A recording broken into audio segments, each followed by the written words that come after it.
किसी railway station के उस कोने में खड़े होकर देखा है जहां जनरल बॉगी आकर रुकती है? वो शोर, वो धक्का मुक्की, वो खिड़कियों से अंदर घुसते हुए लोग, क्या वो सिर्फ एक यात्रा की तैयारी है? नहीं।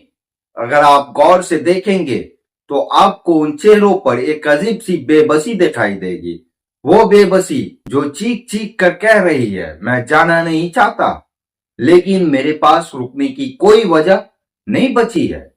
स्टेशन पर खड़ी वो भीड़ दरअसल हमारे समाज का, हमारे सिस्टम का और हमारी नाकामियों का जीता जागता सबूत है। जब एक रेलगाड़ी अपनी शहर से, अपने गांव से सीटी बजाकर छूटती है तो वो अपने पीछे सिर्फ धुआं नहीं छोड़ती, वो पीछे छोड़ जाती है बूढ़े माँ बाप की पथराई आंखें, एक पत्नी का सूना आंगन और उन बच्चों का बचपन जो अब बिना पिता के सोकर बड़ा होगा।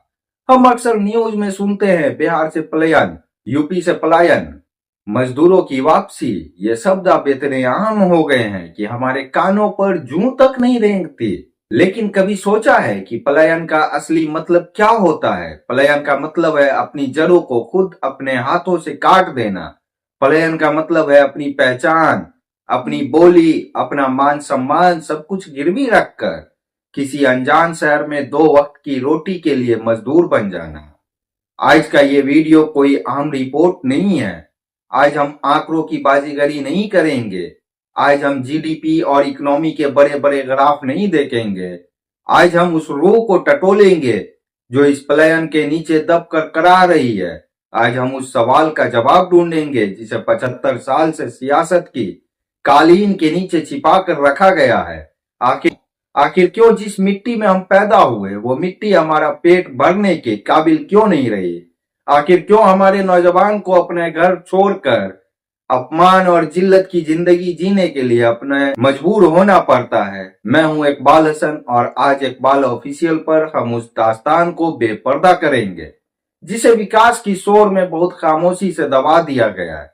ये कहानी है परदेश के दर्द की, ये कहानी है आपकी और मेरे वजूद की। चलिए एक नजर आज के मंजर पर डालते हैं। आप अपने शहर के किसी भी लेबर चौक पर चले जाइए, सुबह के 6 बजते ही वहां एक मंडी सजती है।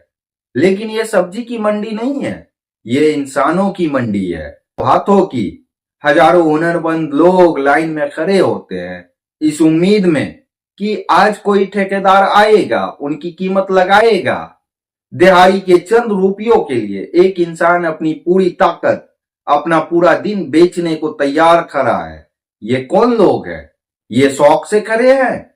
ये वो लोग हैं जिनके पास अपने गांव में खेत थे लेकिन पानी नहीं था, जिनके पास हुनर था लेकिन काम नहीं था। ये वो लोग हैं जो सिस्टम की फाइलों में सिर्फ एक वोट बैंक है, लेकिन हकीकत में ये इस देश के रीढ़ की हड्डी है। आज के दौर का सबसे कड़वा सच है कि हमारे देश में विकास की परिभाषा 2 हिस्सों में बंट गई है। एक तरफ स्मार्ट सिटी जहां मेट्रो है, मॉल है, चकाचौंध है, और दूसरी तरफ वो घोस्ट विलेज, वो वीरान गांव जहां अब सिर्फ ताले लटके हैं या फिर सिर्फ बुजुर्ग बचे हैं। जवान खून गांव से गायब हो चुका है। आप बिहार के किसी भी सुदूर गांव में चले जाइए, आपको वहां की गलियों में सन्नाटा चीखता हुआ मिलेगा। घरों में मर्द नहीं है, सिर्फ औरत और बच्चे हैं। ऐसा लगता है जैसे किसी युद्ध के बाद पुरुष मोर्चे पर गए हैं। लेकिन ये कोई सरहद की जंग नहीं है, ये पेट की जंग है जो पीढ़ियों से लड़ी जा रही है, न जाने कब तक लड़ी जाएगी। और इस जंग का अंजाम क्या है? यह अंजाम है कि जब किसी दूसरे राज्य में, किसी फैक्ट्री में आग लगती है तो मरने वाले अक्सर हमारे लोग होते हैं। जब किसी शहर में महामारी आती है तो सड़कों पर नंगे पांव, भूखे प्यासे हजारों किलोमीटर पैदल चलने वाले हमारे भाई बंधु होते हैं। हम सोशल मीडिया पर वीडियो देखते हैं, कभी किसी मजदूर को पीटा जा रहा है, कभी उन्हें बाहरी कहकर दुत्कारा जा रहा है। हमारा खून खौलता है, हम कमेंट्स में गुस्सा निकालते हैं, लेकिन फिर क्या? फिर वही चुप्पी। सवाल ये नहीं कि दूसरे राज्यों में हमारे साथ कैसा सुलूक हो रहा है, वो तो बाद की बात है। पहले और सबसे बड़ा सवाल यह है कि हमें वहां जाना ही क्यों पड़ा? हमारी अपनी सरकारों ने हमारे अपने नेताओं ने पिछले 30-40 साल में ऐसा क्या किया कि हमें अपने ही घर में बेगाना होना पड़ा। ये जो आज का मंजर है, ये अचानक नहीं बना, ये रातों रात नहीं हुआ, ये एक स्लो पॉइजन है जिसे दशकों से हमारे नसों में उतारा गया। हमें यकीन दिला दिया गया है कि अगर तरक्की करनी है तो घर छोड़ना ही पड़ेगा। लेकिन क्या ये सच है? ये एक बहुत बड़ा झूठ है जिसे सच की तरह परोसा जा रहा है। इस दर्द की जड़ें आज में नहीं, इतिहास हिस्ट्री के गहरी परतों में दबी है। चलिए थोड़ा पीछे चलते हैं, उस दौर में जब यह पलायन एक मजबूरी नहीं बल्कि एक साजिश की तरह शुरू हुआ था। आजादी के बाद जब देश बन रहा था तो एक बहुत बड़ी गलती हुई। विकास का मॉडल ऐसा चुना गया जो शहर को केंद्रित करता था, सिटी सेंट्रिक था। यह तय कर लिया गया कि उद्योग, इंडस्ट्री और कारखाने सिर्फ कुछ चुनिंदा जगहों पर लगेंगे। मुंबई, दिल्ली, गुजरात, पंजाब और जो बाकी बचे इलाके थे जैसे बिहार, उत्तर प्रदेश, बंगाल, उन्हें छोड़ दिया गया सिर्फ कच्चे माल, रॉ मटेरियल और सस्ते लेबर सप्लाई करने के लिए। सोचिए ये कितनी गहरी चाल थी। एक तरफ फ्रेट इक्वलाइजेशन पॉलिसी, एफईपी जैसी नीतियां लाई गई। इसका मतलब था कि बिहार का कोयला और लोहा पूरे देश में एक ही दाम पर मिलेगा, यानी बिहार को अपने ही संसाधन का कोई फायदा नहीं मिला। फैक्ट्री लगाने वालों ने सोचा जब कोयला वही के दाम पर मुंबई में मिल रहा है तो हम बिहार में फैक्ट्री क्यों लगाएं। नतीजा क्या हुआ? कारखाने लगे पश्चिम में और खादान खुदी पूरब में। संसाधन हमारे गए, जमीन हमारी खुदी, लेकिन रोजगार वहां पैदा हुआ। और जब यह रोजगार नहीं बचा तो यहाँ के इंसान को भी वहीं जाना पड़ा जहां संसाधन गए थे। ये एक तरह का आर्थिक अपहरण, इकोनॉमिक किडनैपिंग था। पहले हमारी जमीन से दौलत निकाली गई और फिर हमारे घरों से हमारे बेटे निकाल लिए गए। 60 और 70 के दशक में जब हरित क्रांति, ग्रीन रेवोल्यूशन आए तो उसका फायदा भी कुछ ही राज्य को मिला। हमारे किसान जो कभी अपनी जमीन के मालिक था वो धीरे धीरे कमजोर होता गया। खेती घाटे का सौदा बन गई और जब खेत ने पेट भरना बंद कर दिया तो किसान मजदूर बन गया। 1990 के बाद जब बाजार खुला तो उम्मीद थी कि शायद अब हालात बदलेंगे, लेकिन हुआ इसका उल्टा। राजनीति ने करवट ली। हमारे यहाँ सियासत तो बहुत हुई, जाति पर, धर्म पर, मंडल पर, कमंडल पर। नेताओं ने अपनी कुर्सियां पक्की कर ली, अपने बंगले बना लिए, लेकिन किसी ने यह नहीं सोचा कि इस राज्य का नौजवान क्या करेगा। शिक्षा व्यवस्था, एजुकेशन सिस्टम को इतना बर्बाद कर दिया गया कि यहाँ की डिग्री तो मिलती है लेकिन हुनर नहीं मिलता, और हुनर मिल भी जाए तो उसे इस्तेमाल करने के लिए कोई मंच नहीं मिलता। तो ये मत सोचिए कि ये पलायन आज की समस्या है। ये एक ऐतिहासिक अन्याय, इनजस्टिस है। ये वो विरासत है जो हमें हमारे पूर्वजों से मिले, कर्ज की, गरीबी की और घर छोड़ने की। हमारे बाप दादा भी कलकतिया कहलाते थे क्योंकि वो कमाने कलकत्ता जाते थे। आज हम दिल्ली, मुंबई, दुबई जा रहे हैं। शहर बदल गए हैं, साधन बदल गए हैं, लेकिन वो दर्द आज भी वही है। परदेश जाकर कमाना यह हमारे समाज का एक अनचाहा रस्म और रिवाज बन गया है। अब जरा भावनाओं से बाहर निकलकर हकीकत की उस स्याह पक्ष को देखते हैं जिसे अक्सर मीडिया की हेडलाइन में जगह नहीं मिलती। पर्दों के पीछे एक बहुत बड़ा अर्थशास्त्र, इकोनॉमिक काम कर रहा है। क्या आपने कभी मनी ऑर्डर इकोनॉमी शब्द सुना है? ये एक ऐसा शब्द है जिसे सुनकर हमें शर्म आनी चाहिए, लेकिन हमारे हुक्मरान इसे अपनी उपलब्धता बताते हैं। कहा जाता है कि बिहार और यूपी के लोग बाहर से अरबों रुपया कमाकर वापस भेजते हैं। बैंक के आंकड़े दिखाकर पीठ थपथपाई जाती है, लेकिन इस पैसे की असली कीमत, रियल कॉस्ट क्या है? इस पैसे की कीमत है टूटे हुए परिवार, उजड़ा हुआ बचपन और ऐसा समाज जहां बुजुर्ग की देखभाल करने वाला कोई नहीं। गहराई में उतरते हैं। सिस्टम चाहता ही नहीं कि पलायन रुके।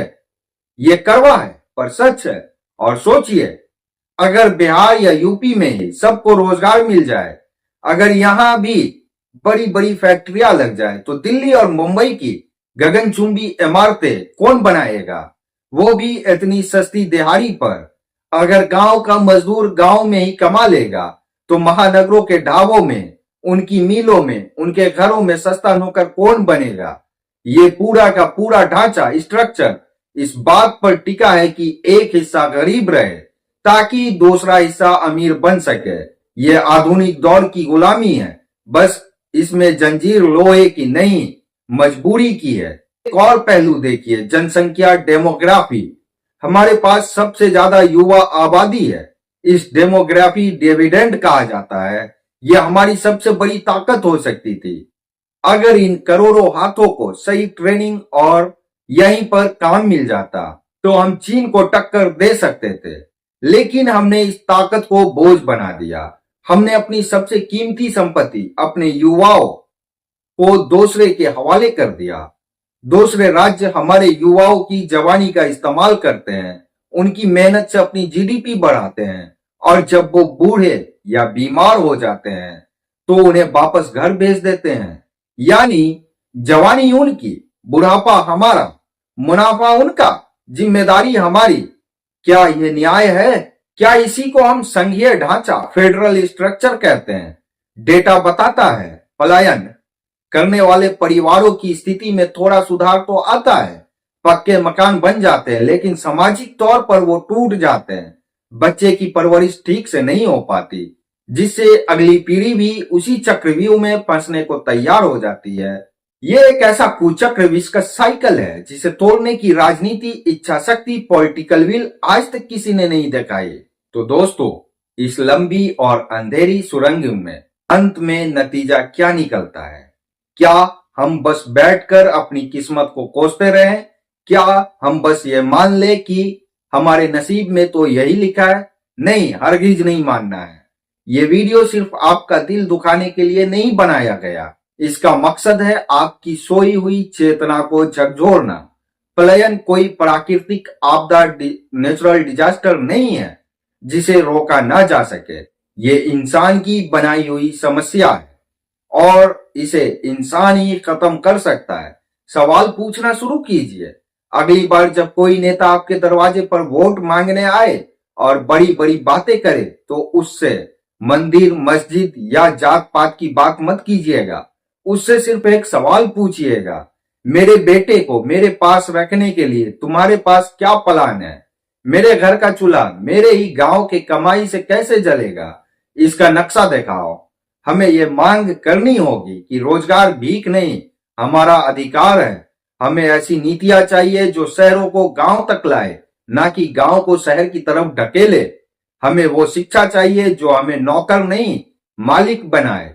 याद रखिए, कोई भी देश, कोई भी समाज तब तक महान नहीं बन सकता जब तक उसके अपने लोग अपने ही मिट्टी में बेगाने हों। घर छोड़ना एक विकल्प हो सकता है, लेकिन ये एकमात्र रास्ता नहीं होना चाहिए। उस दिन का इंतजार है, उस दिन के लिए संघर्ष करना होगा जब एक बेटा शान से कह सके, मुझे कमाने के लिए परदेश जाने की जरूरत नहीं, मेरे भविष्य मेरे अपने घर में महफूज है। ये लड़ाई लंबी है और ये लड़ाई किसी एक की नहीं है, हम सब की है। अगर आज इस वीडियो ने आपके दिल में एक भी सवाल पैदा किया है, अगर आपको लगा है कि यह आपकी कहानी है, तो इसे रुकने मत दीजिएगा। उन लोगों तक पहुंचाइए जो गहरी नींद में सोए हैं। चर्चा कीजिए, सवाल कीजिए और अपनी आवाज को इतना बुलंद कीजिए कि दिल्ली और पटना के बंद कमरों में बैठे सत्ता को भी शोर सुनाई दे। मैं हूं इकबाल हसन। मेरी कोशिश थी आपको सच दिखाने की जो आंकड़ों में कहीं खो गया था। मिलते हैं बहुत जल्द एक और कड़वे सच के साथ, एक नई दास्तान के साथ। तब तक के लिए अपने वजूद को